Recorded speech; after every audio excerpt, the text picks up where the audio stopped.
warahmatullahi wabarakatuh.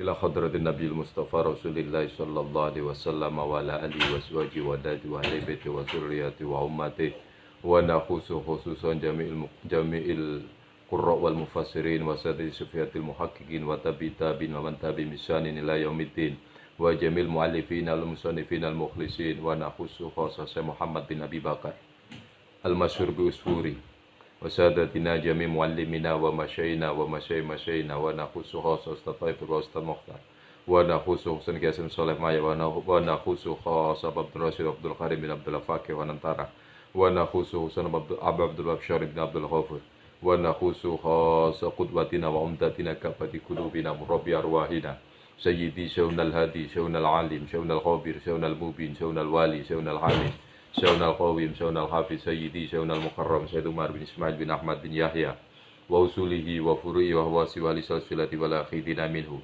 Allahumma adana ya Allah min barakatihim wa ulumihim wa karamatihim wa syafaatihim fid dini wa dunya wal akhirah syaulillahi lahumul fatiha a'udzu billahi minasyaitonir rajim bismillahirrahmanirrahim alhamdulillah rabbil alamin arrahmanir rahim maliki yaumiddin iyyaka na'budu wa iyyaka nasta'in ihdinas siratal mustaqim Suratul ladzina an'amta 'alaihim ghairil maghdubi 'alaihim waladdallin. Rabbi firli wa liwalidayya amin ya rabbal. Bismillah bi'aunillah alhamdulillah min nikmatillah alhamdulillah min rahmatillah alhamdulillah min fadlillah. Asyhadu an la ilaha illallah wahdahu la syarika lah wa asyhadu anna Muhammadan abduhu wa rasuluh. Asyhadu an la ilaha illallah wa asyhadu anna Muhammadar rasulullah. Allahumma shalli ala sayyidina Muhammadin wa ala alihi wa sahbihi wa sallim. Rabbi shrah li sadri wa yassir li amri wahlul 'uqdatam min lisani yafqahu qawli. Rabbi zidni ilma warzuqni fahma bijahin nabi sallallahu alaihi wasallam wa ahli baitin nabi sallallahu alaihi wasallam. Allahumma habibni lan nabi wa habibin nabi ilayya. Alhamdulillah, puji syukur kehadirat ilahi Rabbi, malam hari ini kita bisa kembali kumpul ngaji melanjutkan kajian kitab Mawaidul Usfuriyah pada hadis yang ke-23. Setelah beberapa hari yang lalu kita libur karena kesibukan ya, sehingga kita tidak sempat untuk meneruskan kajian. Malam ini kita sambung lagi. Bismillahirrahmanirrahim. Al-hadisus salis wal isrun, hadis yang ke-23. An Anas bin Malik radhiyallahu anhu annahu qala, dari Anas bin Malik radhiyallahu anhu sesungguhnya beliau berkata, qala Rasulullah sallallahu alaihi wasallam, bersabda Nabiyuna Muhammadin sallallahu alaihi wasallam, ma min abdin min ummati idza asbaha, tidak seorang pun hamba dari umatku jika pada pagi hari asbaha, bangun pagi atau subuh, faqara'a, maka dia membaca isnatai asrota marrotan, membaca 12 kali ayat al-kursi, terhadap ayat kursi. Summa tawaddo'a, lantas dia berwudu, wa shallal fajri, dan dia sholat fajar, melanjutkan sholat subuh. Hafizahullah, maka Allah menjaganya, min syarri syaitan, dari kejelekan setan. Wa kana bimanzilati man qara'a jami'al qur'ani thalatha marrat, dan itu sepadan, dia menempati posisinya orang yang menghatamkan atau membaca 3 kali khatam. Wa tawajja yaumal qiyamah bitajim min nur, dan dia dimahkotai atau memakai mahkota pada hari kiamat ya. Watawajja, dan dia memakai mahkota yaumal kiamati, pada hari kiamat, bitajin, dengan mahkota min nurin, yang terbuat dari cahaya, yudi uli ahli dunia, yang menerangi penduduk dunia kuliah secara keseluruhan. Jadi dia akan memakai mahkota yang bercahaya, yang cahayanya mampu menerangi seluruh penduduk dunia. Fakultu ya Rasulullah, lantas aku berkata, ya Rasulullah. Yang berkata ini Anas bin Malik. Fi kulli yaumin, apakah membaca yang seperti itu pada tiap hari? Maksudnya tiap subuh. Qala la. Rasulullah sallallahu alaihi wasallam menjawab, tidak. kulli yaumil jum'ati, tetapi cukup setiap hari Jumat. Fa innaha, sesungguhnya membaca yang seperti itu, ayat kursi 12 kali, kemudian berwudu dan sholat subuh, tujzika min dahrika, itu sudah mencukupi fi Jum'atin marrot, pada Jumat yang satu. Artinya itu sudah mencukupi untuk penjagaan Allah terhadap engkau dari kejelekan setan selama satu Jumat atau satu minggu. Jamaah rahimakumullah. Hadis ini memberikan anjuran kepada kita lewat Anas bin Malik. Rasulullah memerintahkan kita untuk membaca ayat kursi 12 kali ketika kita bangun subuh. Ya. Nah, bagi yang begadang gimana? Yang nggak tidur? Ya tetap sebelum kita mengerjakan sholat subuh, kita membaca ayat kursi 12 kali, summa yatawadda, lantas berwudu, kemudian sholat subuh. Atau sholat sunnah dulu, baru sholat subuh. Maka Allah akan menjaga kita dari kejelekan setan selama seminggu. Min syarris syaitan, min syarris syayatin, dari kejelekan setan. Kejelekan itu bisa berupa gangguan yang ditiupkan ke dalam hati kita untuk berbuat kejahatan, berbuat fasik dan isyan. Jamaah rahimakumullah. Ini salah satu keutamaan yang Allah berikan kepada umat Rasulullah sallallahu alaihi wasallam. Kepada umat Rasulullah sallallahu alaihi wasallam, yakni dengan kita disuruh membaca kursi 12 kali menjelang subuh itu dinilai pahalanya sama dengan orang menghatamkan Al-Quran 3 kali berturut-turut secara keseluruhan. Dan Allah menjanjikan akan diberi mahkota, ya, akan diberi mahkota oleh Allah di surga nanti bagi orang yang mengerjakan demikian. Yang mana mahkotanya itu terbuat dari cahaya yang mampu menerangi seluruh penduduk dunia. Jamaah rahimakumullah. Fadil ayat kursi sungguh amat luar biasa. Satu hadis ini cukup mengisyaratkan kepada kita, menunjukkan kepada kita betapa banyak kemudahan-kemudahan yang Allah berikan kepada umat terbaik ini. Khaira ummatin ummatun nabiyuna Muhammadin sallallahu alaihi wasallam. Kepada umat Nabi Muhammad sallallahu alaihi wasallam kita diberi kemudahan-kemudahan. Dengan mengerjakan hal yang sebenarnya sangat ringan ini, tapi mempunyai fadilah yang amat besar di sisi Allah, dan itu akan kita temui nanti pada hari kiamat.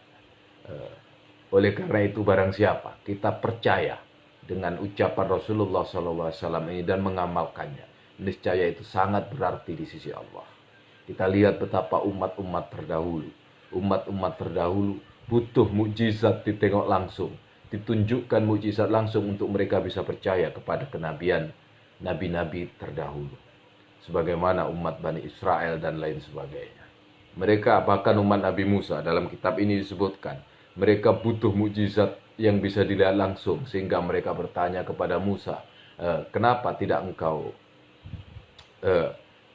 tunjukkan, kenapa Allah tidak menunjukkan wajahnya secara nyata kepada kita semua.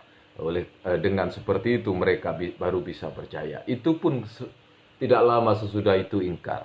Salam alaika ya Sayyidi, Sayyid Gamal Yahya, selamat bergabung. Herr Sayyid, kurang lebihnya mohon dimaafkan, kalau ada salah mohon dikoreksi. Tetapi umat terbaik, umat Nabi Muhammadin sallallahu alaihi wasallam, yang tidak Allah tunjukkan langsung mukjizat-mukjizat, bahkan yang tidak bertemu langsung dengan Rasulullah sallallahu alaihi wasallam, tapi kita mau mengerjakan amaliyah seperti ini yang dituntun oleh Rasulullah sallallahu alaihi wasallam dalam literatur hadisnya, maka itu punya nilai yang sangat besar di sisi Allah Subhanahu wa taala. Kita lanjut pada hadis yang ke-24. Al-hadisur rabi' wal isrun, hadis yang ke-24. An Anas bin Malik, diriwayatkan dari Anas bin Malik radhiyallahu anhu.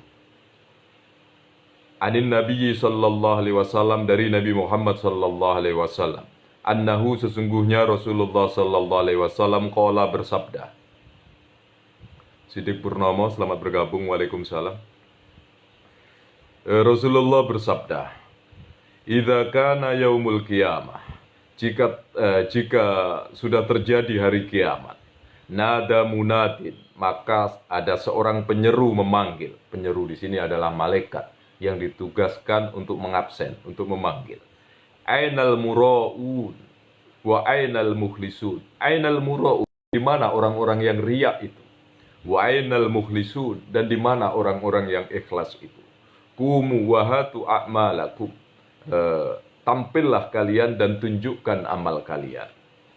Wa khudu ujurakum, dan ambillah pahala atau balasan kalian. Min sayyidikum, dari junjungan kalian. Nah, jadi pada hari kiamat nanti akan ada pemanggil, ya, yang memanggil di mana? Wahai para orang-orang yang riya, di mana orang-orang yang ikhlas, dan lain sebagainya. Ambillah pahala kalian. Lihatlah amal kalian selama di dunia. Ambillah balasannya. Dan balasannya dari tuan-tuan kalian.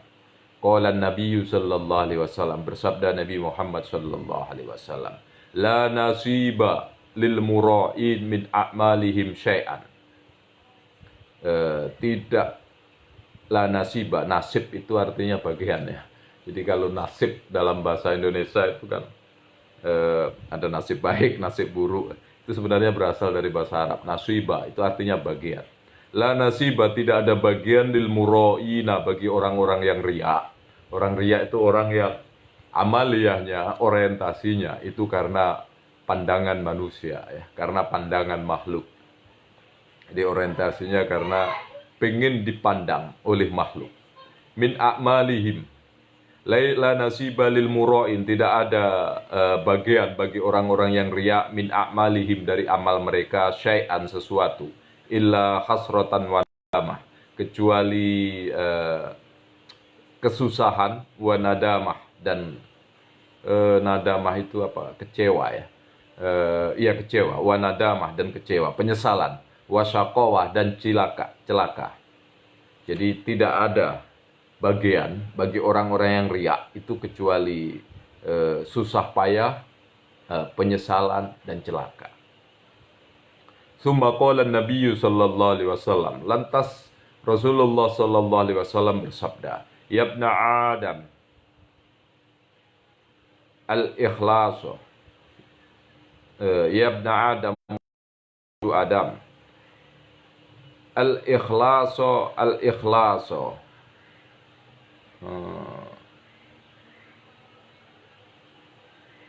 al-ikhlasu, al-ikhlasu, tetaplah kalian dalam posisi ikhlas.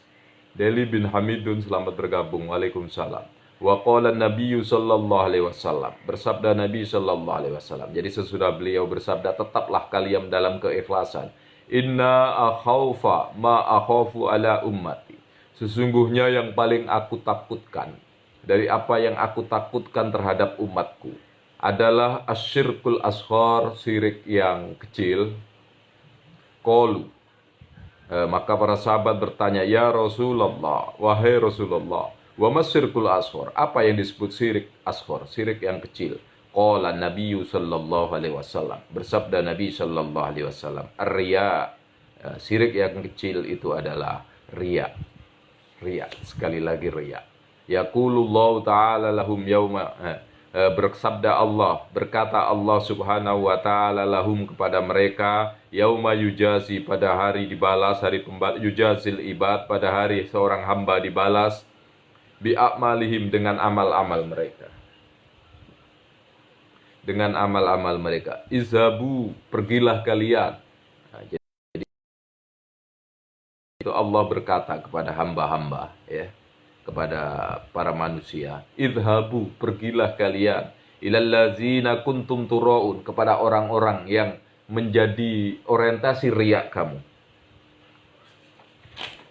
Lahum, hal tajiduna fihim khaira, apakah kalian mendapatkan dari mereka kebaikan?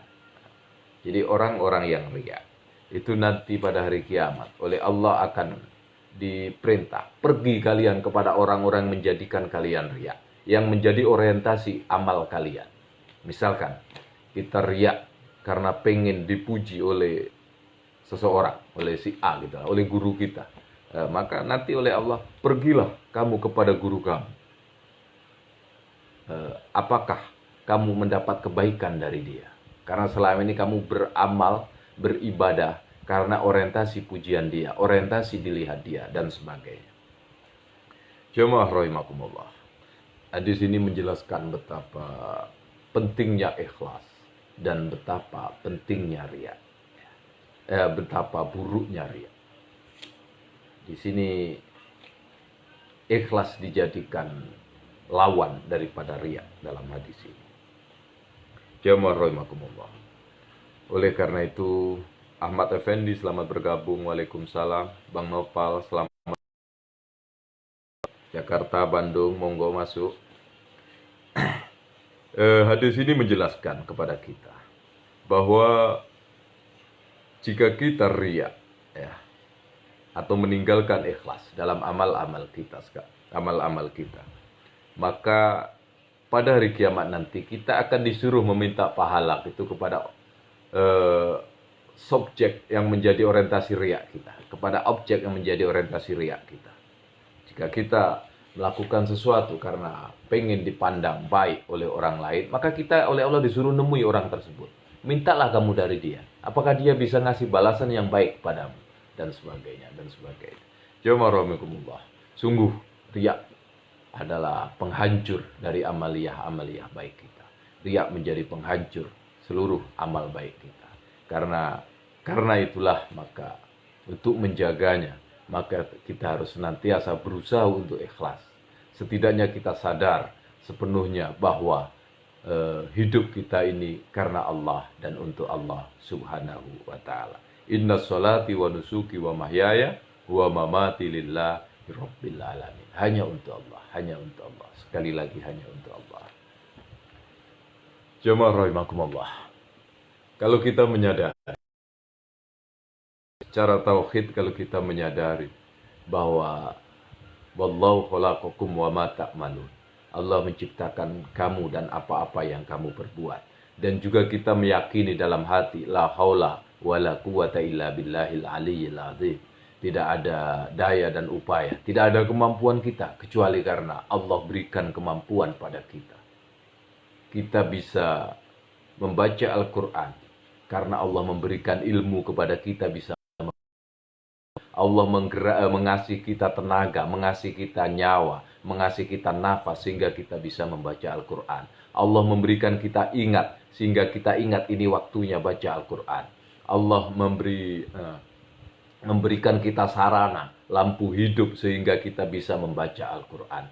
Allah memberikan kita kesehatan sehingga kita bisa membaca Al-Quran. Allah memberikan hidayah sehingga kita bisa membaca Al-Quran. Kalau kita ingat semua itu dari Allah, ya sekali lagi, kalau kita ingat semua itu dari Allah, maka akan timbul keikhlasan dari kita. Karena Allah hakikatnya yang menggerakkan lidah kita membaca Al-Quran. Allah yang menundukkan kepala kita untuk sujud di atas tanah. Allah yang menundukkan, membungkukkan punggung kita ketika kita ruku. Kita sadar sepenuhnya Allah mengangkat tangan kita ketika kita takbiratul ihram, maka kita akan ikhlas.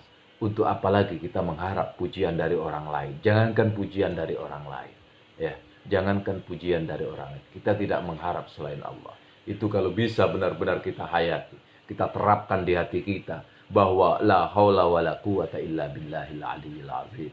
Tidak ada daya dan upaya ini bisa terjadi kecuali karena Allah, karena pertolongan Allah, karena kekuatan Allah Subhanahu wa ta'ala. Maka tidak selayaknya kita jadikan makhluk sebagai orientasi pandangan, sebagai orientasi pandangan terhadap amalia kita. Biarlah Allah yang nazrah, yang memandang kepada kita. Ketika kita salat, ketika kita sujud, ketika kita berlaku sosial, berinteraksi sosial dan lain sebagainya, kita hanya merasa dalam pandangan Allah. Maka dengan sendirinya riya itu akan terkikis, riya itu akan hilang dari kita. Allahumma amin ya rabbal alamin. Jamaah rahimakumullah. Kita persingkat ya. Hadis yang ke berapa nih sekarang? Tadi 24 ya. Ada Anas bin Malik, hadis ke-24. Sekarang kita ke hadis yang ke-25. Al-hadisu al-khamis wal isrun. Hadis yang ke-25. An Abdis Somad bin Al-Khisan, diriwayatkan dari Abdus Somad ibni Al-Khisan, ya. Abdus Somad bin Al-Khisan. Ini salah seorang generasi tabi'in, ya.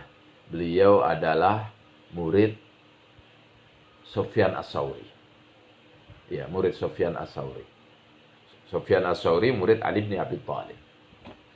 Jadi Sufyan Ats-Tsauri itu tabi'in, tidak pernah ketemu dengan Rasulullah. Dia tapi bertemu dengan para sahabat Nabi yang masih hidup. Masih bertemu dengan sahabat Nabi. Jadi Abdus Somad, bukan UAS ya, ujian akhir semester itu bukan. Tapi Abdus Somad bin Al-Khisan, ya. Abdus Somad bin Al-Khisan qala berkata, kuntu inda Sufyan Ats-Tsauri. Aku berada di sisi Sufyan Ats-Tsauri radhiyallahu anhu. Asma'u minhul hadis, aku mendengar darinya beberapa hadis. Fakuntu fil masjid yauman, maka pada suatu hari aku ada di masjid, fasolaitul maghriba, dan aku sholat maghrib. Ini kata si Somad, ya. Somad berkata, pada suatu hari aku sholat di masjid, ya, sholat maghrib. Ma'ahu bersama Sufyan Ats-Tsauri. Fadakhalal bait, sesudah sholat Sufyan masuk rumah. Sang guru Sufyan Ats-Tsauri masuk ke rumah. Summa kharaja ilayya, lantas dia keluar dari rumahnya. Berarti rumahnya dekat masjid, ya. Wa biyadihi roghifun, dan di tangannya, di tangan Sufyan, dia keluar dari rumah membawa roghif, roti. Wa alaihi zabib, di atasnya ada anggur, ya. Anggur kering gitu, ya. Jadi roti ditaburi anggur kering di tangan Sufyan Ats-Tsauri. Biqadri kafin, dengan seukuran, kira-kira seukuran telapak tangan. Fahtanamtu, maka saya mengambil, ya. Saya mengambilnya, atau iya mengambil, menerimanya itu karena dikasih sama gurunya, ya. Fakultu, lantas aku berkata kepada guruku Sufyan Ats-Tsauri, rahimakallah, semoga Allah mengasihimu. Lawim basatta ilan nas, jika engkau jika engkau membahagiakan manusia, fayati kasyarif, maka datang kepadamu asyarif, orang-orang yang mulia, wal wadi, dan orang-orang biasa, orang-orang rendahan, gitu. Wal ghani, orang-orang kaya, wal fakir, dan orang-orang miskin, orang-orang fakir, ya. Fayastami'una minka, maka mereka semua mendengarkan darimu al hadis, mendengarkan hadis. Wa yahmiluna angkal hadis, dan mereka menghafalkan darimu hadis, menghafalkan hadis darimu. Faqala li, maka berkata kepadaku, siapa yang berkata? Sufyan, Tuan Sufyan, ya. Syekh Sufyan Ats-Tsauri lantas berkata kepadaku, sesudah aku mengucapkan terima kasih dikasih roti tadi, kemudian aku berkata kepada Sufyan, bahwa kepada guruku, ya, wahai Syekh Sufyan Ats-Tsauri, sesungguhnya engkau memang orang yang sering membahagiakan orang banyak, ya. Orang-orang mulia, orang-orang jelata, orang kaya, orang miskin, semuanya mendengarkan hadis darimu, menghafalkan hadis darimu. Lantas Syekh Sufyan Ats-Tsauri berkata kepadaku, ayu rajulin indaka mansur, menurut ente, wahai muridku, menurutmu, wahai Somad, menurutmu, Mansur itu laki-laki seperti apa? Mansur itu laki-laki seperti apa? Mansur itu salah seorang syekh juga pada masa itu. Qala kultu, aku berkata, imamun siqqah ma'mumun, imam yang jujur dan terpercaya. Nah, itu kata penilaian Somad tentang Mansur. Mansur, imam yang bernama Mansur itu adalah imam yang siqqah dan ma'mun. Qala, lantas Sufyan Ats-Tsauri kembali bertanya, fa ayyu rajulin indaka Ibrahim An-Nakhai, sedangkan Ibrahim An-Nakhai itu menurut ente seperti apa? Qala, berkata si Somad, ya, imamun min a'immatil muslimin, dia adalah imam dia salah satu imam dari beberapa imam-imamnya kaum muslimin. Qala, lantas bertanya lagi Sufyan Ats-Tsauri, fa ayyu rajulin indaka Alqamah wa Abdullah bin Mas'ud, lantas menurutmu Alqamah dan Abdullah bin Mas'ud itu laki-laki seperti apa? Lantas kultu, aku menjawab, min afadili ashabi Rasulillah sallallahu alaihi wasallam. Mereka berdua, Alqamah dan Abdullah bin Mas'ud, adalah sahabat-sahabat yang mulia, sahabat-sahabat yang punya fadilah, keutamaan di antara sahabat-sahabat Rasulullah sallallahu alaihi wasallam. Selamat bergabung Mas Arif Fatwa. Waalaikumsalam. Apa kabar? Maronsari. Qala, berkata Sofyan As-Sauri, haddatsana Mansur an Ibrahim. Jadi Sofyan As-Sauri sudah bertanya duluan sebelumnya kepada muridnya, si Somad nih ya, tanya. Jadi dia sebelum menyatakan, meriwayatkan sebuah hadis, dia nanya dulu sama muridnya. Menurut ente Mansur itu seperti apa? Ibrahim An-Nakhai seperti apa? Ya. Kemudian Alqamah dan Abdullah bin Mas'ud itu seperti apa? Ini perawi-perawinya, sanadnya ya, sanadnya. Sanadnya ini ditanyakan dulu kepada Somad. Penilaian Somad seperti apa? Ya. Menurut Somad semuanya bagus. Siqah. Imamun siqah makmun. Jadi imam yang siqah, yang jujur ya, yang terpercaya gitu kan. Dan amanah. Jamaah rahimakumullah. Lantas kemudian Sofyan As-Sauri melanjutkan. Haddatsana Mansur an Ibrahim, menceritakan kepadaku Mansur an Ibrahim dari Ibrahim An-Nakhai, an Alqamah dari Alqamah, an Abdullah bin Mas'ud dari Abdullah bin Mas'ud. Qala, Abdullah bin Mas'ud berkata, qala Rasulullah sallallahu alaihi wasallam, bersabda Nabiyuna Muhammadin sallallahu alaihi wasallam.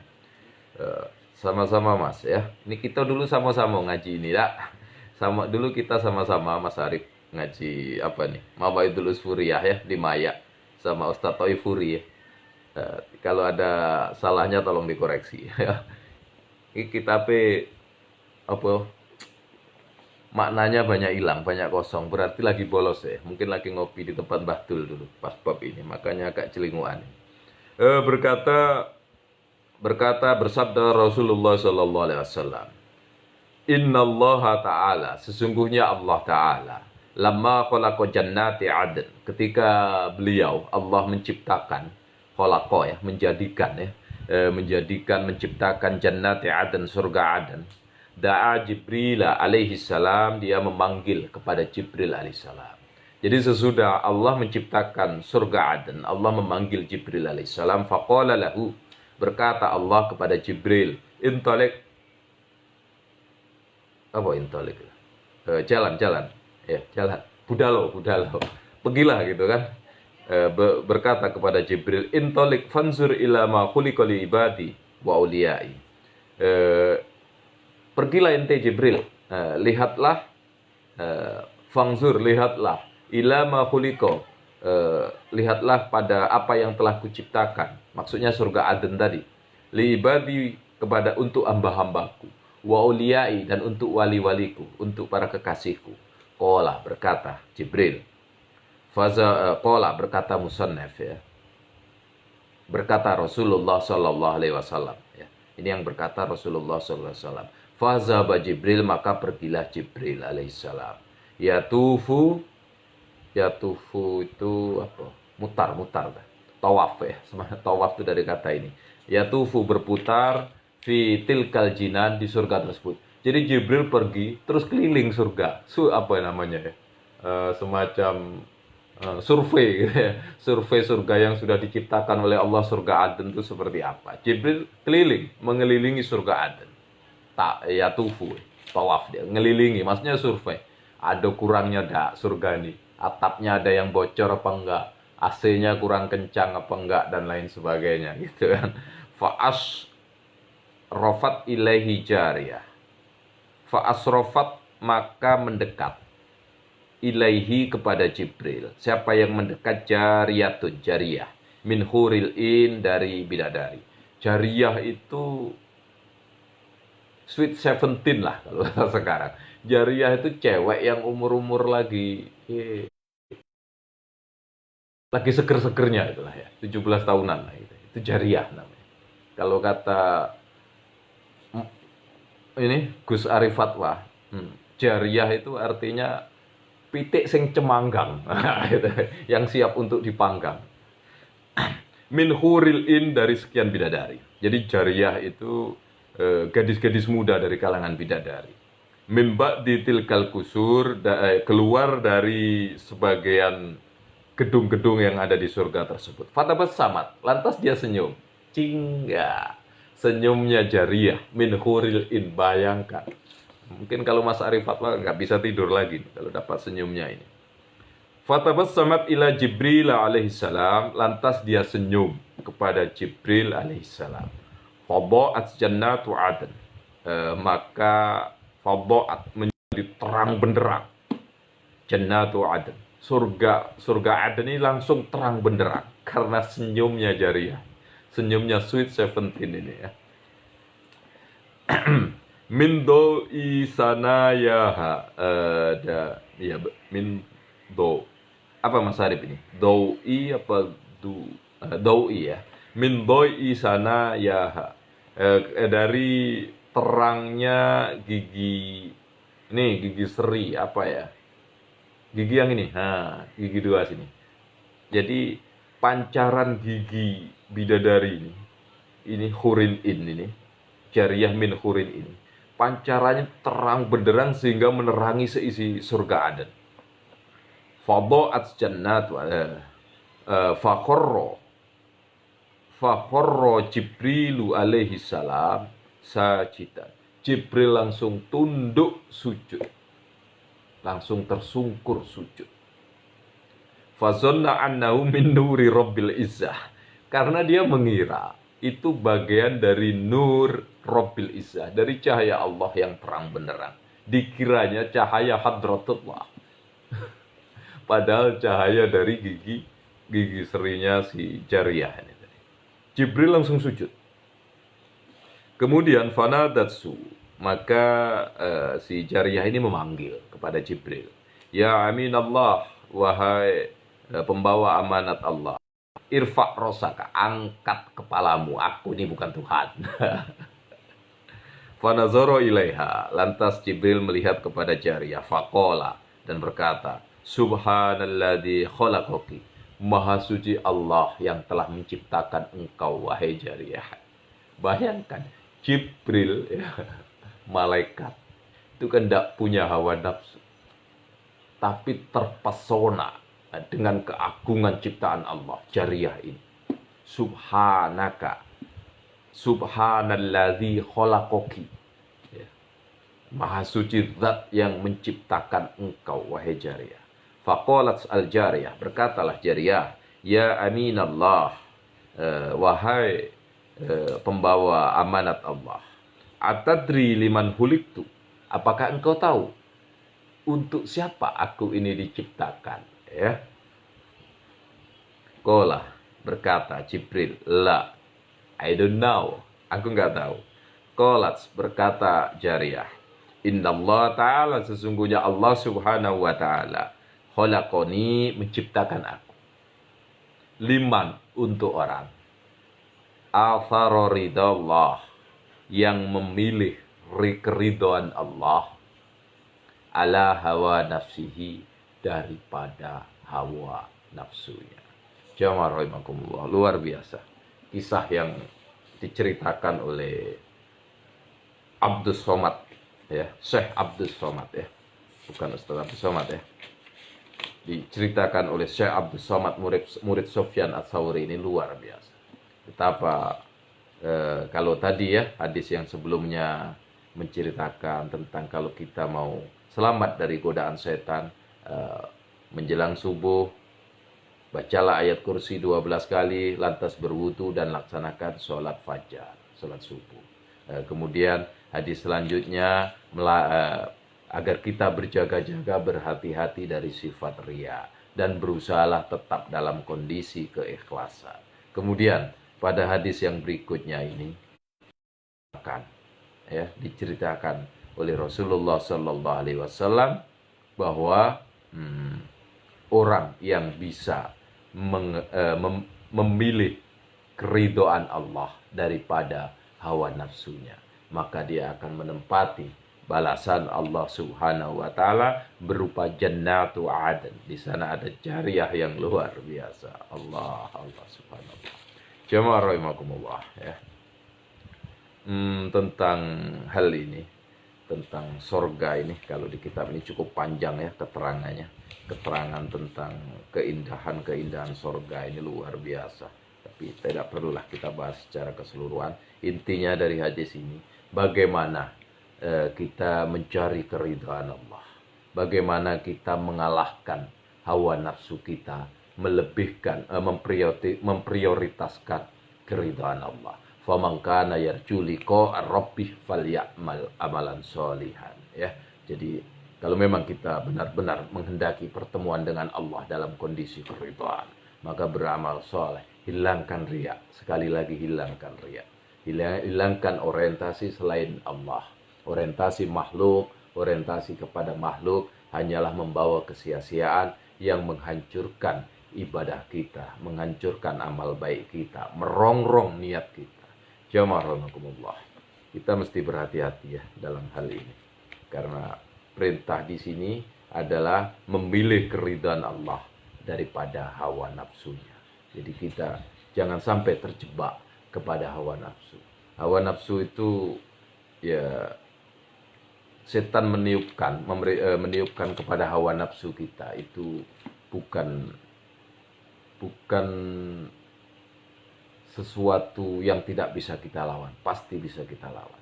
Dan kita mesti berhati-hati karena semakin halus pemahaman seseorang tentang hawa nafsu, maka semakin halus pula setan menyisipkan perintah-perintah hawa nafsu yang menyesatkan.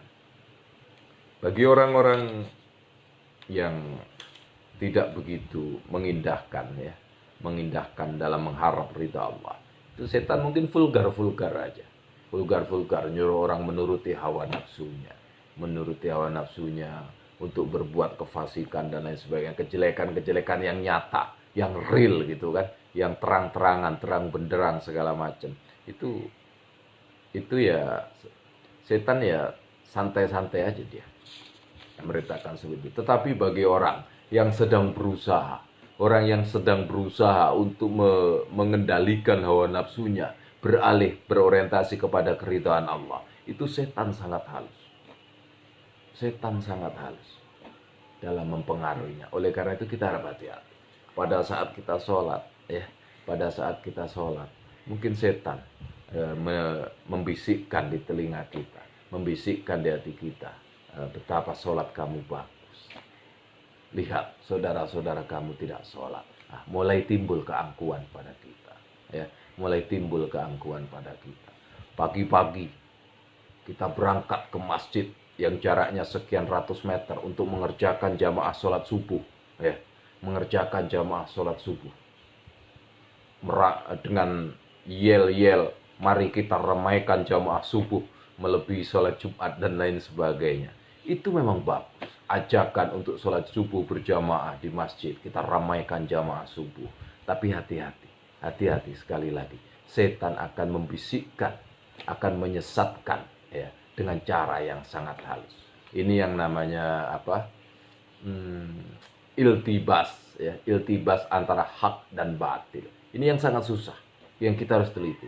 Jadi setan samarkan sesuatu yang batil itu seakan-akan hak, atau setan campur adukkan antara hak dan batil, iltibas hak dan batil.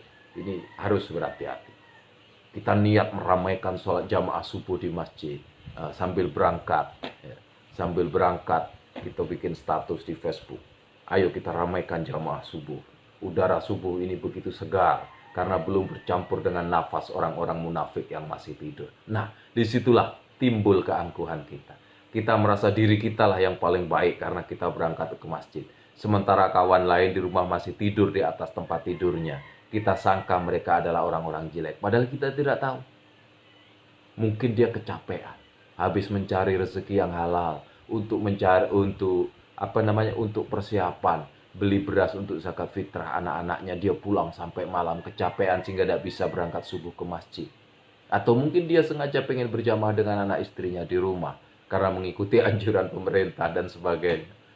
Kita harus selalu husnudzon. Jangan sampai seperti itu. Apalagi udah nyampe masjid, kita ramaikan jamaah sholat subuh. Sesudah itu diisi kajian caci maki, sumpah serapah terhadap pemerintah, sumpah serapah terhadap lawan politik, sumpah serapah kepada kelompok lain yang tidak semasa. Nah, disitulah setan menyesatkan kita. Sekali lagi harus hati-hati. Jamaah rahimakumullah. Iltibas antara hak dan batil. Ini yang seringkali menjadikan kita gagal. Gagal dalam memerangi hawa nafsu. Tujuan kita berpuasa untuk mengekang hawa nafsu kita. Tapi ketika kita melihat orang tidak berpuasa, seperti kejadian beberapa hari ini di mana ya? Di Purwokerto. Mungkin tujuan kita berpuasa, tetapi melihat tukang becak merokok siang hari di atas becaknya sambil nunggu penumpang, lantas digebuki sampai bonyok. Itu disitulah Allah ya, disitulah setan menyesatkan, membisikkan ke hati seseorang. Lihat, orang lagi puasa dia tidak puasa. Nah, disitulah. Padahal tidak mesti dengan cara-cara seperti itu. Artinya apa? Kita sudah menganggap diri kita paling baik sehingga kita berhak menghakimi orang lain. Jamaah rahimakumullah. Sekarang ini, zaman ini, pada masa sekarang ini, kita itu ngikut ulama. Tidak lagi secara langsung ngikut kepada Rasulullah Sallallahu Alaihi Wasallam. Ya. Kalau zaman Rasul enak, asal kita ikut kepada Rasulullah pasti benar. Ya. Rasulullah ngajak perang, pasti kita di pihak yang benar. Yang kita perangi pasti di pihak yang salah. Karena Rasul maksum. Sekarang ini tidak. Kita ini pengikut para ulama. Kita tidak bertemu langsung dengan Rasulullah. Kita pengikut para ulama. Ustadz ini, ustadz itu belum tentu benar. Belum tentu benar. Artinya kita harus selalu berhusnudzon. Selalu berhusnudzon. Jangan kita mengikuti fatwa seseorang, ya. Kemudian kita menjadikan diri kita terlampau fanatik sehingga kita menganggap kawan yang lain salah. Ya. Jamaah rahimakumullah. Banyak hal cara setan menggelincirkan manusia yang sedang berusaha memerangi hawa nafsunya. Ya, kita sholat berusaha dengan pakaian sebaik mungkin, dengan baju putih, dengan imamah, dengan ridha dan lain sebagainya, mengikuti sunnah Rasulullah Sallallahu Alaihi Wasallam. Itu baik dan sangat utama. Tetapi sekali lagi, jangan pernah memicingkan mata kepada orang yang sholat memakai baju batik atau dia pakai kaos oblong. Terus kita merasa kita lebih baik dari mereka. Kita merasa lebih baik mereka. Bahkan kita dalam hati sempat celakalah mereka. Sholat dengan pakaian yang tidak sopan dan lain sebagainya. Nauzubillah waliyazubillah min dzalik. Begitulah cara setan menggelincirkan kita dengan iltibas antara hak dan batil. Ketika kita berusaha merengkuh, mengambil sesuatu yang hak, dicampurkanlah yang batil. Ketika kita niat haji atau umroh, kita niat berangkat umroh. Jamaah, kita niat berangkat umroh. Nah, sudah itu berangkat. Jual aset. Habis 30 juta kita berangkat umroh. Kemudian sepulang dari sana, umroh Pak, semuanya syarat rukunnya kita kerjakan dengan baik dan itu sudah bagus.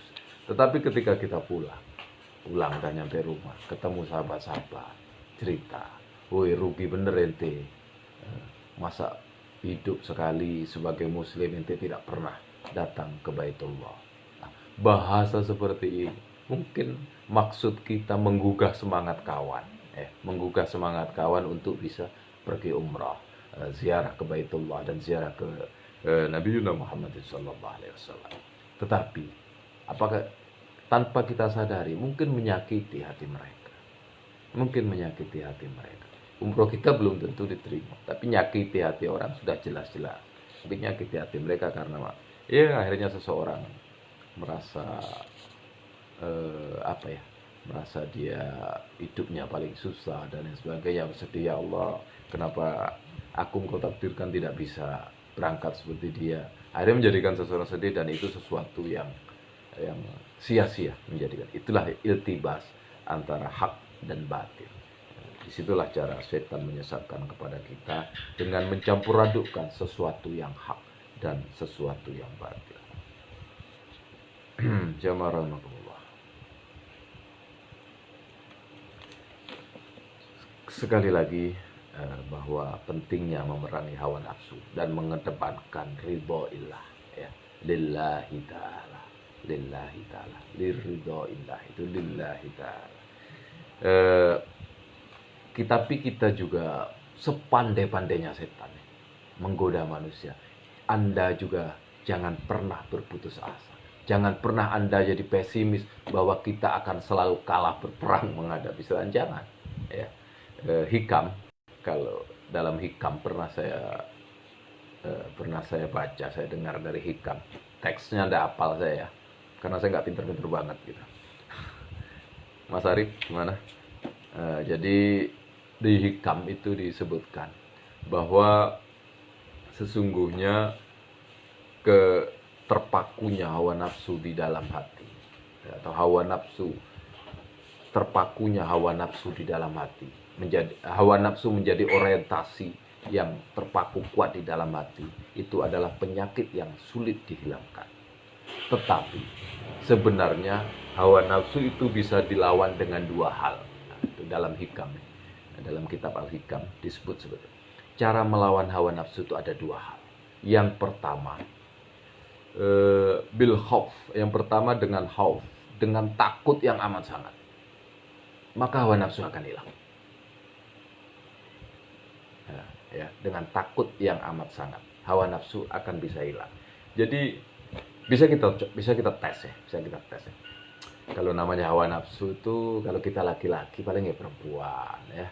Hawa nafsu kita tuh perempuan, terus materi ya, materi dalam hari ini ya, fulus ya, duit ya, kemudian jabatan atau kedudukan, kehormatan, harta tahta wanita itu kan kata orang. Itu hawa nafsu. Boleh kita ambil boleh, tetapi jangan melalaikan, menjadikan itu orientasi. Tetapi orientasinya tetap ridho ilah, ridho Allah. Ya. Jadi boleh kita mengumpulkan harta, tapi orientasinya keridhaan Allah dan lain sebagainya. Jadi dalam hikam ini dikatakan bahwa cara mengalahkan nafsu itu ada dua. Yang pertama khauf, takut yang amat sangat. Contohnya seperti ini. Misalkan perempuan ya, bagi kita laki-laki perempuan ya, hawa nafsu terhadap perempuan. Ketika kita ada di suatu kantor, satu ruangan dengan sekretaris lah gitu ya, sekretaris yang cantik, seksi dan lain sebagainya. Ya. Waktu itu orang lagi pada keluar, jam istirahat. Cuma kita berdua, cuma ada dua orang ya, laki dan perempuan. Kesempatan itu ada. Kemudian yang perempuan ini mau dan ngajak. Sekretaris ini ngajak selingkuh. Dan kita pun punya kesempatan, punya kemampuan. Tetapi tiba-tiba ada alarm kebakaran atau gempa. Apakah kita masih mau melanjutkan? Tentu tidak. Pasti kita akan lari menyelamatkan diri. Nah, itu bukti bahwa nafsu bisa dikalahkan dengan ketakutan yang amat sangat. Oleh karena itu, jika dihadapkan pada nafsu yang menggoda, yang menantang, hawa nafsu yang menantang, maka munculkanlah dalam benak kita, munculkanlah dalam keyakinan kita, kita sedang takut bahwa sebentar lagi maut akan menjemput kita, maka akan hilang. Itu yang pertama. Kemudian yang kedua, dalam Al-Hikam disebutkan bahwa yang kedua untuk melawan nafsu itu, yang kedua adalah dengan isyq atau cinta yang menggebu-gebu. Ini makomnya para aulia, para kekasih Allah, cinta yang menggebu-gebu. Jadi ketika dihadapkan dengan cinta yang menggebu kepada Allah Subhanahu wa taala, maka hawa nafsu itu sendiri dengan sendirinya akan turun tensinya, dengan sendirinya akan padam. Jamaah rahmatullah. Ini sudah teruji oleh para kekasih Allah, para nabi, para aulia, para wali dan lain sebagainya. Mereka semuanya sudah teruji isoknya, asyik masuknya kepada Allah Subhanahu wa taala itu begitu luar biasa sehingga mengalahkan hawa nafsunya. Kita banyak dengar kisah-kisah para nabi, para wali yang isyak ya, yang mabuk cinta pada Allah sehingga mengalahkan segala-galanya, mengalahkan hawa nafsunya. Cuma rahmatullah. Ada satu riwayat ya. Ada satu riwayat ini tercatat dalam hadis-hadis sahih. Ini tercatat dalam hadis sahih. Bagaimana sholatnya Rasulullah SAW. Ada satu riwayat Aisyah ya, diriwayatkan Aisyah bahwa pada suatu malam gitu, Rasulullah ketika sholat malam itu Rasulullah dengan khusyuknya itu Aisyah itu baring di depannya. Yang sekiranya ketika Rasulullah sujud itu mahallus sujud itu pas di perut Aisyah radhiyallahu anha. Aisyah itu istri Rasulullah yang paling cantik.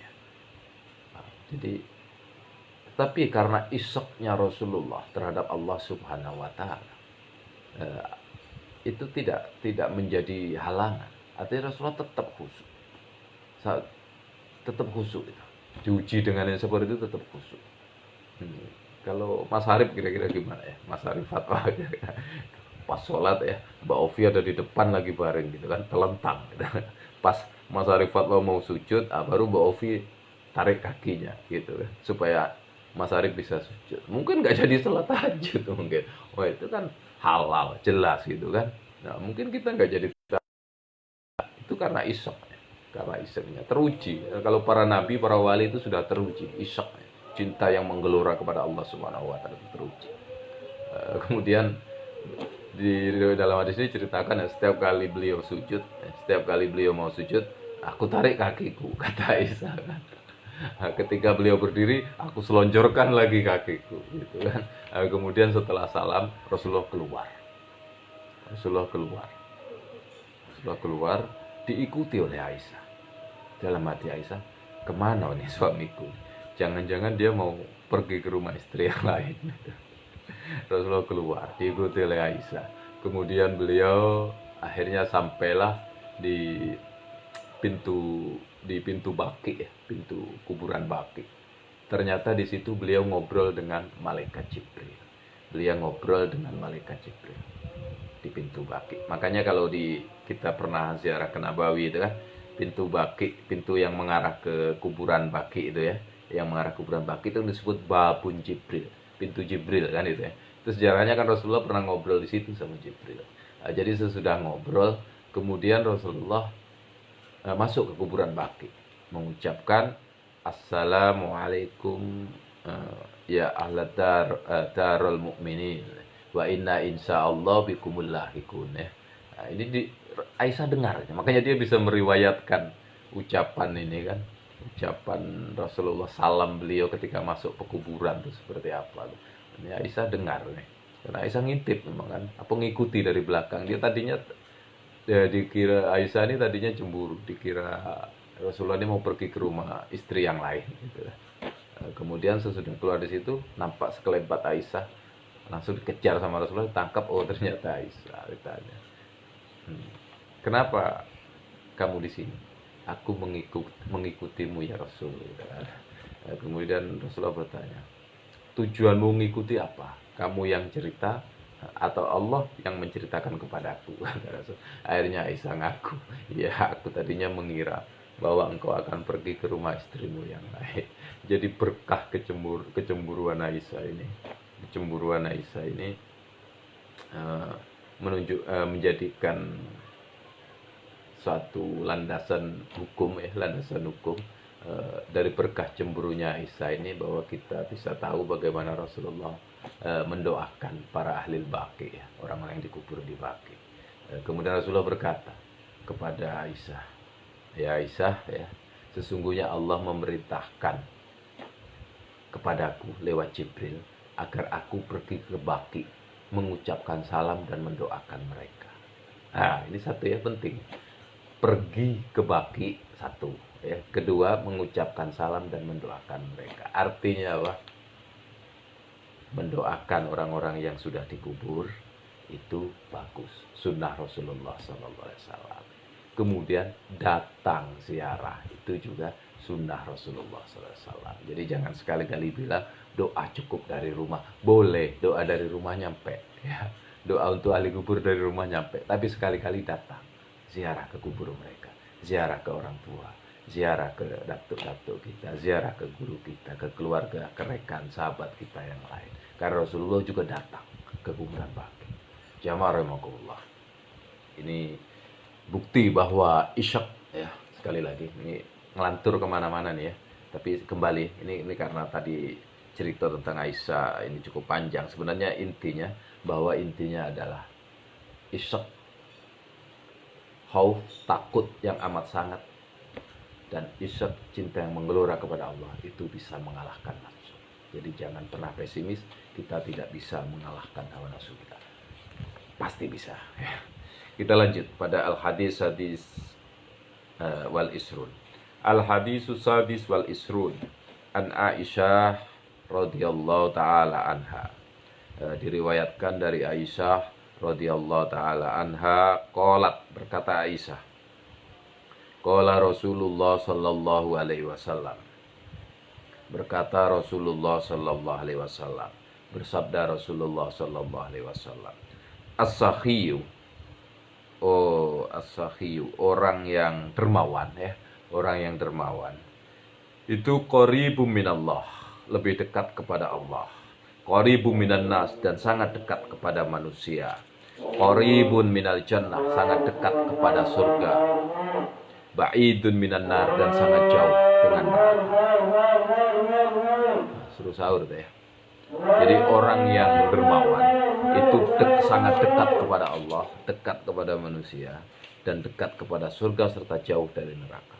Wal bakhilu, sedangkan orang yang bakhil, pelit, itu ba'idu minallah, jauh dari Allah, ba'idu minal khalqi, jauh dari makhluk, ba'idun minal jannah, dan jauh dari surga, ya, jauh dari surga. Qaribun minan nar, dan sangat dekat dengan neraka. Wal jahilus sahi. Sedangkan orang yang bodoh, ya, orang yang bodoh tetapi dermawan, ahabbu ilallah, lebih dicintai oleh Allah Ta'ala, min alimin bakhil, daripada orang yang pinter tapi pelit. Qala Nabi sallallahu alaihi wasallam, bersabda Nabi Muhammad sallallahu alaihi wasallam, as-sakha'u syajaratun fil jannah. Kedermawanan itu adalah pohon di surga, adalah sebuah pohon yang ada di surga. Aghsanuha mutadalliyatun fid dunya, yang mana cabangnya itu menggantung sampai ke dunia, apa ya, menjuntai, ya, malah menjuntai sampai ke dunia. Man akhadha bi husni minha, barang siapa mengambil cabang tersebut, cabang kedermawanan tersebut, mutadalliyatun fid dunya, maka man akhadha bi husni minha qadahu, maka apa ya, qadahu menuntun, ya, qadahu, maka cabang tersebut menuntun kepada orang yang memegangnya, mengambil cabang ini, ilal jannati, menuju surga. Wal bukhlu, sedangkan kebahilan, kepelitan, pelit-pelit ini adalah sajaratun finnar, adalah pohon yang ada di neraka. A'zonuha mutadalliyatun fid dunya, yang mana cabangnya menjuntai sampai ke dunia. Faman akhoda bi husni minha, barang siapa memegang, mengambil salah satu cabang dari pohon kebakhilan ini, qadahu ilan nar, maka menuntunnya menuju neraka. Jamaah rahimakumullah. Sesudah kita memahami tentang memerangi nafsu, memilih ridha Allah, maka yang selanjutnya adalah tentang kedermawanan. Ini tidak bisa kita pisahkan, ya. Kedermawanan merupakan bagian dari sifat ibadah sosial kita kepada sesama makhluk. Sesungguhnya kedermawanan itu mendekatkan, sangat dekat kepada Allah, menjadikan orang sangat dekat pada Allah. Iya, pasti sangat dicintai oleh Allah para dermawan. Begitu juga qarib minan nas, sangat dekat manusia. Orang dermawan pasti dicintai oleh manusia. Ya. Dan dia qarib minal jannah, sangat dekat, dirindukan oleh surga. Sangat dekat dari surga dan surga merindukannya. Ba'idun minan nar, neraka tidak akan pernah memanggilnya, sangat jauh dari neraka. Begitu juga sebaliknya. Begitu juga sebaliknya. Yakni apa namanya? Orang yang bakhil maka dia sangat dekat, sangat jauh dari Allah, jauh dari manusia. Manusia tidak mau dekat kok. Kalau dengan orang bakhil pasti menjauh. Kumpuli tiap hari untuk apa, ngasih duit juga tidak. Ini ada satu kisah ya, ada satu kisah yang berkaitan dengan hadis ini. Ini saya singkat aja ya. Ada satu kisah seorang yang bernama Bahram. Bahram itu orang Majusi. Abdullah bin Mubarak berkata, ya, Abdullah bin Mubarak ini seorang tabi'in. Aku pergi haji pada suatu tahun. Ketika berada di Hijr Ismail, aku tertidur. Hijr Ismail itu ya, di samping Ka'bah tuh. Ketika berhaji di Hijr Ismail, dia ketiduran di samping Hijr Ismail. Kemudian dia mimpi ketemu Rasulullah SAW. Ya. Kemudian Rasulullah SAW ngomong sama Abdullah bin Mubarak, jika engkau pulang ke Irak, Baghdad ya, kampungnya dia ini Baghdad. Nanti engkau cari orang Majusi yang bernama Bahram. Sampaikan salamku dan katakan bahwa Allah ridho kepadanya. Bangun. Abdullah bin Mubarak bangun, terkejut. Mimpi kayak gini terkejut ya. Waduh, jangan-jangan mimpi ini dari setan. Bayangkan, mimpi Rasul aja masih dia ragu, jangan-jangan dari setan Abdullah bin Mubarak. Karena aneh, mimpinya aneh. Suruh nemui orang Majusi dan bilang Allah ridho. Akhirnya Abdullah wudu tawaf lagi. Dia tuh ketiduran lagi di Hijr Ismail. Mimpinya sama, berulang kali kayak itu, sampai 3 kali. Akhirnya sesudah pulang haji, pulang kampung ke Baghdad, Abdullah bin Mubarak ini mencari orang itu sesuai dengan alamatnya lah yang dikasih oleh Rasul. Mungkin kasih nama jalan, RT, kode pos dan lain sebagainya ya. Ketemu dengan si Bahram. Kemudian dia bertanya, ente Bahram? Ya. Agama ente Majusi? Ya, gitu. Apakah ente punya kebaikan di sisi Allah? Abdullah bin Mubarak ini curiga. Apakah ente punya kebaikan di sisi Allah? Artinya kenapa? Ini Abdullah bin Mubarak belum ngomong kenapa Rasulullah nyampaikan salam dan lain sebagainya. Lantas si Bahram ini menjawab, iya, aku punya kebaikan. Terus, aku punya 4 orang putri dan 4 orang putra. Aku punya anak 8, 4 cewek, 4 cowok. Aku kawinkan. Jadi anak cewek dikawinkan dengan anak laki-laki semuanya. Biar hartaku nggak kemana-mana. Gitu. Kemudian kata Abdullah bin Mubarak, wah ini haram. Bukan itu. Engkau punya kebaikan yang lain nggak? Bahram menjawab, aku setiap mengawinkan anak-anakku, aku mengadakan pesta besar-besaran untuk menjamu orang-orang Majusi. Terus kata si Abdullah bin Mubarak, ada, bukan ini juga haram. Apa engkau punya kebaikan selain itu? Kemudian si Bahram ini cerita, ada, sebenarnya aku punya 1 putri lagi. Jadi anakku bukan 8, tapi 9. Aku punya 1 putri lagi yang paling cantik dan paling baik. Sehingga aku tidak mendapatkan jodoh yang sekufu dengannya. Dia sangat cantik dan baik, pintar, smart lah pokoknya gitu. Sehingga aku tidak punya calon untuk suami dia yang sekufu, yang sepadan dengannya, yang imbang gitu kan. Lantas akhirnya aku nikahi sendiri. Aku nikahi sendiri anakku ini. Kemudian Alvin minal Majusi. Kemudian aku adakan walimah, aku adakan walimah dan dihadiri lebih dari 1000 orang Majusi. Itu malam pertama dan aku bersetubuh dengan putriku menjadi istrinya tadi. Kata si Abdullah bin Mubarak, ini juga haram. Apakah kau punya kebaikan lain? Bukan ini pasti. Iya, kata Bahram. Pada malam aku bersetubuh dengan putriku itu, datang seorang perempuan muslimah. yang minta lampu dariku. Yudi'u an-nar. Ya, minta lampu dariku. Kemudian aku kasih lampu. Ia pulang dan memadamkan lampu itu. Nah, kemudian datang lagi. Minta lagi.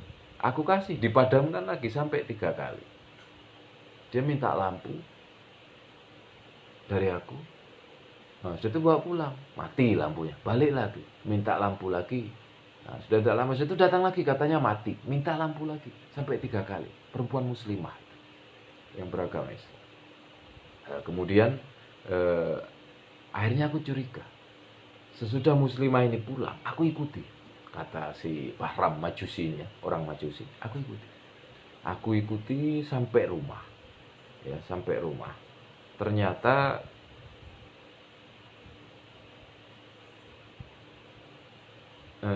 ibu ini mempunyai beberapa anak cewek yang masih kecil-kecil. Anaknya nyambut ibunya itu bertanya, "Mak, kenapa engkau tidak membawa makanan buat kami? Kami sudah nggak kuat lagi, sudah sangat lapar."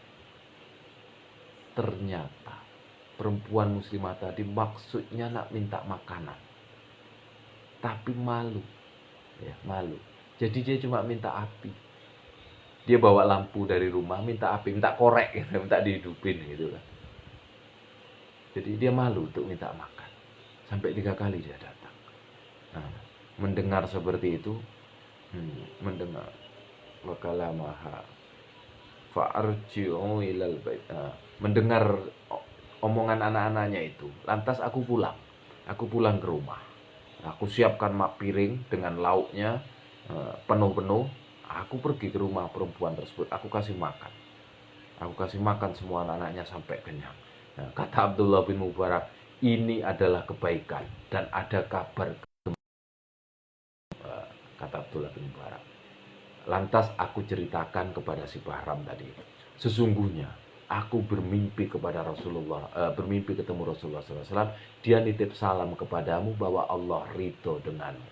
Bahram mendengar itu langsung gemetar, karena dia tahu Muhammad itu siapa, nabinya orang Islam gitu kan. Dia gemetar, lantas menangis, mengucapkan kalimat syahadat, asyhadu an la ilaha illallah wa asyhadu anna Muhammadar Rasulullah. Menjerit dia, menangis bahagia, mati, meninggal si Bahram. Belum sholat 1 rakaat pun, ya, belum sholat, tapi dia sudah diridhoi oleh Allah Subhanahu wa ta'ala. Lantas kata Abdullah bin Mubarak, aku tidak tinggalkan Bahram. Kemudian aku mandikan, aku kafani, aku sholati, dan aku menguburkannya. Jamaah rahimakumullah. Itu salah satu contoh kedermawanan. Meskipun dia seorang majusi sekalipun, ternyata kedermawanannya membawa manfaat buat dia. Sehingga Allah berikan hidayah lewat mimpi yang datang kepada Abdullah bin Mubarak. Sehingga Allah berikan hidayah. Oleh karena itu, dermawan itu sangat penting. Dermawan sangat penting. Ya sesuai dengan kemampuan kita. Kalau yang kelas ekonomi gitu ya, dermawan ya nggak pelit-pelit itu kan, ngasih juga nggak banyak. Karena punyanya juga nggak banyak. Tapi kalau dihitung persentase kan banyak. Orang yang penghasilannya 10.000, 100.000 sehari, dia berderma 20.000, itu kan luar biasa. Sudah 20%. Orang yang penghasilannya puluhan juta sehari, dia sedekah cuma 1 juta, itu ya juga kurang kan. Jamaah rahimakumullah. Selain dari itu ya, oleh karena itu jangan apa yang telah Allah berikan kepada kita menjadikan kita lalai, merasa kita memilikinya sehingga kita sulit untuk mengeluarkannya. Ketahuilah, sesungguhnya rezeki Anda yang dikasih oleh Allah pada hari ini atau pada bulan ini, yang Allah berikan rezeki untuk Anda, Mas Arif Fatwa ya, dan lain-lain yang lagi nyimak di sini, mungkin sesungguhnya di dalam rezeki Anda itu ada hak orang lain, ada jatah THR untuk orang lain, mungkin ada jatah THR untuk saya dan lain sebagainya. Oleh karena itu, jangan sekali-kali kita merawat sifat bakhil kita. Berusahalah untuk menjadi seorang yang dermawan sesuai perintah Rasulullah SAW. Ada satu cerita lagi ya. Ada satu cerita lagi, seorang siapa namanya ya? Al-Attar itu siapa namanya? Sufi besar ya. Fariduddin Attar ya. Fariduddin Attar. Attar itu artinya ahli kimia, penjual minyak wangi lah gitulah, penjual parfum. Dia agen parfum yang besar. Gitu. Faridudin Attar itu tadinya ya orang kaya biasa. Dia orang kaya biasa, tidak ada usuk-usuk banget, tidak alim-alim banget, itu kan. Kemudian dia selalu sibuk dengan bisnisnya. Dia grosir parfum yang luar biasa ya. Kemudian Faridudin Attar pada suatu hari datang seorang pengemis dari kalangan Darwis. Darwis ini sebenarnya kaum sufi. Darwis ini sebuah tarekat sufi ya, sufi apa itu, Maulawiyah apa namanya itu, yang Darwis berputar, yang pakai tarian sufi itu ya. Jadi seorang pengemis dari kalangan Darwis, dia pengemis ya, dia itu masuk ke toko Faridudin Attar. Kemudian dia lihat gitu kan, melihat isi tokonya yang luar biasa. Kemudian sama si Attar yang Faridudin Attar, sama tuan toko ini, dia dikasih sedekah lah, duit receh gitu kan, dikasih di mangkoknya, mangkok yang dibawa oleh pengemis ini. Kemudian dia masih ngelihat mutar-mutar, ngelihat toko gitu kan. Si Faridudin Attar bertanya, wahai pengemis, apakah engkau tidak terima aku kasih sedekah segitu? Kenapa engkau masih melihat-lihat isi toko ini? Kata pengemis ini, aku heran lihat engkau. Aku heran melihat engkau. Kenapa? Engkau dengan harta sebanyak ini, nah, kira-kira nanti dihisap ketika engkau mati, berapa lama hisapmu nanti? Sedangkan aku yang hanya punya harta mangkok ini, mangkok batok ini, mangkok untuk ngemis ini aja aku masih ketakutan. Nanti berapa lama aku dihisap oleh Allah dengan mangkok ini. Kemudian si pengemis itu naruh mangkoknya di lantai toko Faridudin Attar.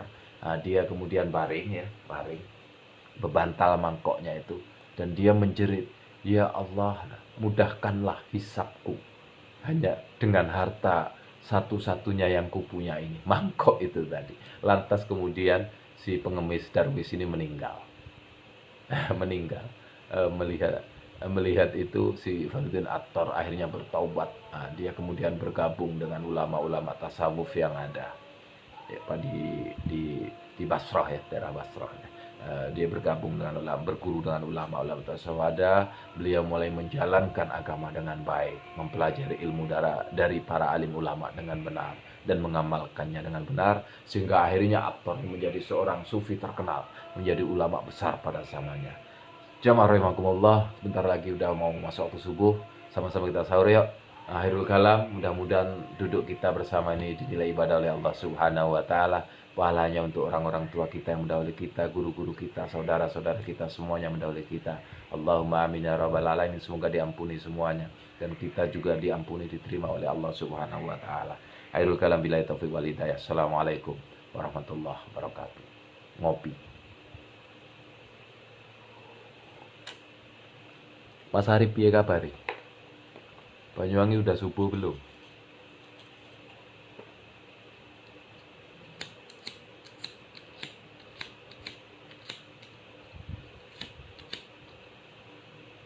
Korek mati. Tutup.